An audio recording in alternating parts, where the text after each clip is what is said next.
Éphésiens chapitre 3, à partir du verset 3. Paul dit, c'est par révélation que j'ai eu connaissance du mystère sur lequel je viens d'écrire un peu de mots. Voyez, il dit, c'est par révélation que j'ai eu connaissance du mystère sur lequel je viens d'écrire un peu de mots. N'est-ce pas? Donc, je parle de quelle connaissance? De la connaissance gignosco ou de la connaissance révélée. La connaissance révélée, c'est quoi? C'est une connaissance qui est au-dessus de l'épignosis, au-dessus de la connaissance que vous avez déjà. C'est l'illumination que Dieu donne lorsque vous avez déjà un niveau de connaissance. On va d'abord vérifier notre texte, là, Éphésiens chapitre 1er, à partir du verset 17. Écoutez un peu ce que Paul dit.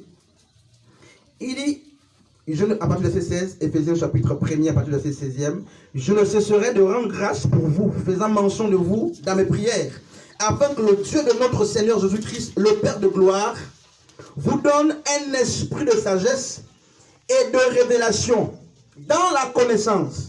Voyez, il dit que le Père vous donne un esprit de révélation dans la connaissance. Donc, la connaissance qui sort, c'est laquelle? C'est la connaissance révélée. Mais vous ne pouvez pas avoir la connaissance révélée si vous n'avez pas d'abord la connaissance, l'épignosis de Dieu. C'est pourquoi dans Matthieu 16, par exemple, Jésus a marché avec tous ses apôtres, mais personne, sinon Pierre, personne d'autre n'avait la connaissance de l'identité de Jésus-Christ. Pourtant, Jésus a quand même fait 3 ans et demi avec ses apôtres. Il a pris le soin d'enseigner. Il a enseigné tous ces grands apôtres. Mais 11 parmi eux, frères et sœurs, même pratiquement les 12, manquaient, n'est-ce pas, la connaissance sur l'identité exacte de la personne de Jésus-Christ. C'est pourquoi dans Matthieu 16, Christ pose la question justement à ses disciples. Qui dites-vous que je suis? Et chacun dira, tu es Élie, tu es le prophète qui va venir, tu es Moïse, tu es, ça dépend. Et Pierre dira, tu es le Fils de Dieu, le Fils du Dieu vivant, le Christ. Et Jésus dira à Pierre ce jour-là, dans Matthieu 16, à partir du verset 18, ce n'est ni le sang, ni la chair, n'est-ce pas?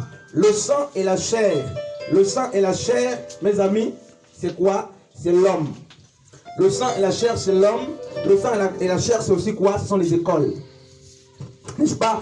Et donc Jésus disait que la connaissance révélée ne vient pas des écoles. Ce que Pierre avait appris venait de Dieu. Et il a dit à Pierre, à l'issue de cela, tu es heureux Simon. Donc mes amis, vous qui voulez être dans le bonheur, vous qui voulez être heureux, mes frères, c'est la révélation de la personne de Christ qui est heureux. Vous voyez? Ce n'est pas tant l'argent, les mystères, c'est la connaissance de Christ, n'est-ce pas, qui nous amène à être heureux. Les gens stables dans la foi, c'est ceux qui eux-mêmes, n'est-ce pas, ont connu Christ. Pas des gens à qui on a prêché l'évangile, trop prêché, mais il faut que toi-même, n'est-ce pas, tu amènes Christ à se révéler. Vous voyez?